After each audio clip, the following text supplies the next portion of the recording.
नवयुवक, प्रणाम ऋषिवर। कल्याण हो। युवक, मुझे मेरा नाम श्रवण है, श्रवण कुमार। सुंदर है श्रवण, मुझे प्यास लगी है।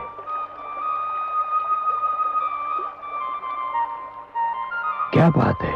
मुनि श्रेष्ठ, आपके वस्त्र तो आपका परिचय देते हैं, परंतु आपके शस्त्रों से आपका परिचय समझ में नहीं आता।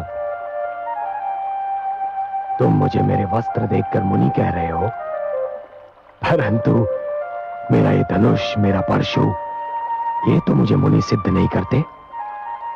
उच्च कुल का तो सिद्ध करते हैं। उच्च कुल? मेरा कर्म जाने बिना ही केवल मुझे देखकर ही तुमने मुझे उच्च कुल का सिद्ध कर दिया।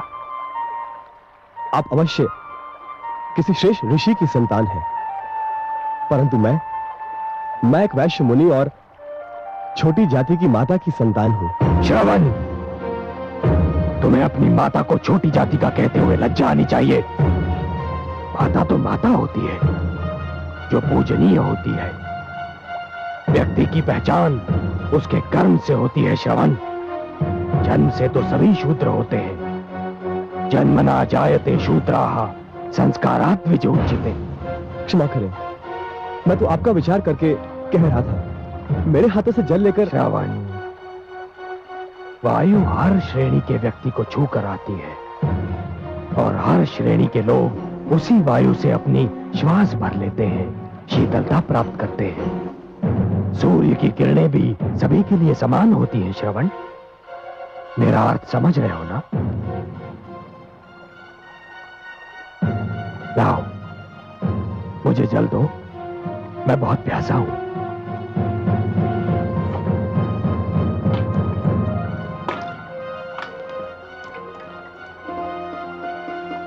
सुखी रहो।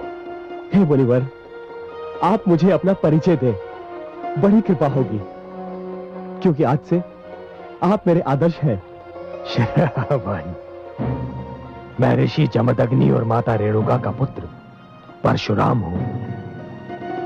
जन्म से तो ब्राह्मण हूं, किंतु कर्म से मुझे क्षत्रिय बनना पड़ा। भगवान परशुराम, अहो भाग्य मेरे, जो मुझे आपके दर्शन हुए। एक तीर्थ स्वयं चलकर मेरे पास आ गया। मैं तुम्हारा तात्पर्य नहीं समझा। मैं अपने अंधे माता पिता को तीर्थों की यात्रा कराने निकला हूं। वो जो बैठे हैं मेरे माता पिता हैं।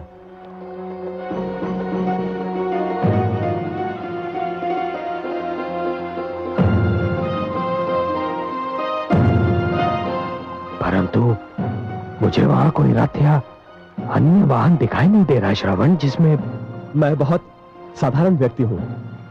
मेरे पास रथ आदि साधन नहीं है, किंतु माता पिता की इच्छा को पूरा करना हर संतान का धर्म भी है एवं कर्तव्य भी। इसलिए इन दोनों को कांधों पर उठाए तीर्थों की यात्रा करने निकला हूं। श्रवण कुमार, तुम धन्य हो, तुम धन्य हो। तुम्हारे दर्शन करने के उपरांत अपने माता पिता का परम भक्त होने का मेरा अहंकार तो चूर चूर हो गया। मुझे अपने चरण स्पर्श कर। नहीं नहीं नहीं नहीं, आप मुझे पाप का भागी ना बनाए। आपका यश तो पूरे संसार में सूर्य किरण की भांति फैल चुका है। अब चलिए, चलकर मेरे माता पिता को दर्शन देकर धन्य कीजिए। श्रवण, मैं भी उन माता पिता का दर्शन करके धन्य होना चाहता हूं, जिन्होंने तुम जैसे पुत्र को जन्म दिया। चलो चलिए।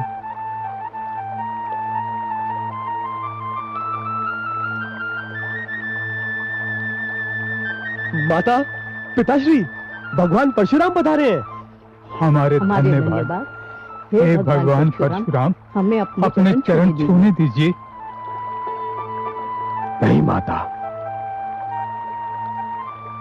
चरण स्पर्श तो मुझे आपके करने चाहिए।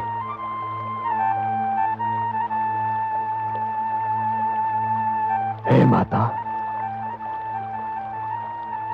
मैं आपके पुत्र से मिलकर धन्य हो गया। आपके स्पर्श मात्र से हमें मोक्ष मिल गया। नहीं माता, आपके दर्शनों से मुझे संन्यास प्राप्त हो गया। इस संसार में इससे अच्छा दृश्य और कोई हो ही नहीं सकता कि एक पुत्र के कंधों पर माता पिता तीर्थ यात्रा कर ले। माता, अब मुझे विदा दीजिए। मुझे महाराज जनक के पास पहुंचना है।